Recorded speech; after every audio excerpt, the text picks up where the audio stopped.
नासिक खबरमा से शेयर कंदासीं। कराची में क़त्ल कयल सिंध बार काउंसिल के सेक्रेटरी इरफान अली महर जो पोस्टमार्टम मुकम्मल थी वियो आहे। शुरुआती पोस्टमार्टम रिपोर्ट मूजिब इरफान महर के 5 गोलियूं हयूं वयूं।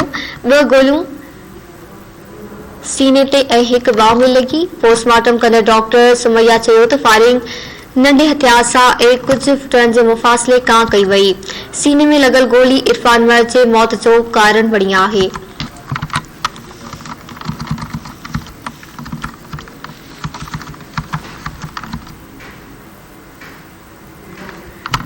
कराची में क़त्ल कयल सिंध बार काउंसिल के सेक्रेटरी इरफान अली महर जो पोस्टमार्टम मुकम्मल थी वियो आहे। शुरुआती पोस्टमार्टम रिपोर्ट मूजिब इरफान महर के 5 गोलियूं हयूं वयूं।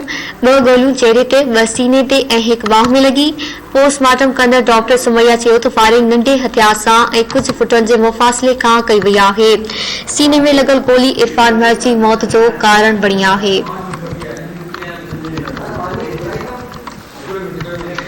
कराची में क़त्ल कयल सिंध बार काउंसिल के सेक्रेटरी इरफान अली महर जो पोस्टमार्टम मुकम्मल थी वियो आहे। शुरुआती पोस्टमार्टम रिपोर्ट मूजिब इरफान महर के 5 गोलियूं हयूं वयूं। 2 गोलियूं चेहरे ते, 2 सीने ते, हिक बांह में लगी। पोस्टमार्टम कंदड़ डॉक्टर सुमैया चयो त फायरिंग नंढे हथियार सां ऐं कुझु फुटनि जे मुफ़ासिले खां कई वई।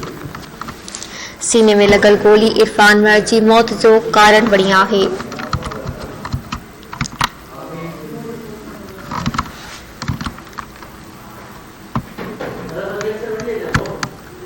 कराची में क़त्ल कयल सिंध बार काउंसिल के सेक्रेटरी इरफान अली महर जो पोस्टमार्टम मुकम्मल थी वियो आहे। शुरुआती पोस्टमार्टम रिपोर्ट मूजिब इरफान महर के 5 गोलियूं हयूं वयूं। 2 गोलियूं चेहरे ते, 2 सीने ते, हिक बांह में लगी। पोस्टमार्टम कंदड़ डॉक्टर सुमैया चयो त फायरिंग नंढे हथियार सां ऐं कुझु फुटनि जे मुफ़ासिले खां कई वई। सीने में लॻल गोली इरफान महर जी मौत जो कारण बणी आहे।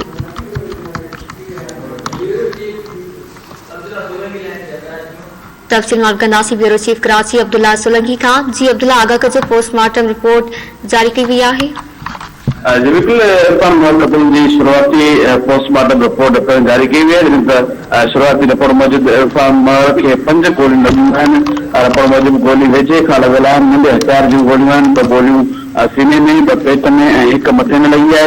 जॾहिं त हिकु मौत जो कारण आहे उहा सीने में लॻल गोली सबब बणिजी आहे। उन खां पोइ जेको मुख़्तलिफ़ गुरुनि पारां हिन वक़्तु जेको आहे सेक्रेटरी सिंध बार काउंसिल जेको आहे इरफान महर जे क़त्ल जे हवाले सां vice chairman Sindh bar council जे लंजार अड्डनि जे तरफ़ां बि जेको आहे इरफान महर जे क़त्ल जी शदीद मज़म्मत कई है। सिंध बार काउंसिल 2 दिसंबर के अदालती जेको आहे कार्रवाइयुनि जो बाइकाट पिणु ऐलान करे छॾियो आहे। जी मेहरबानी अब्दुल्ला सोलंकी आगाह करण जे लाइ।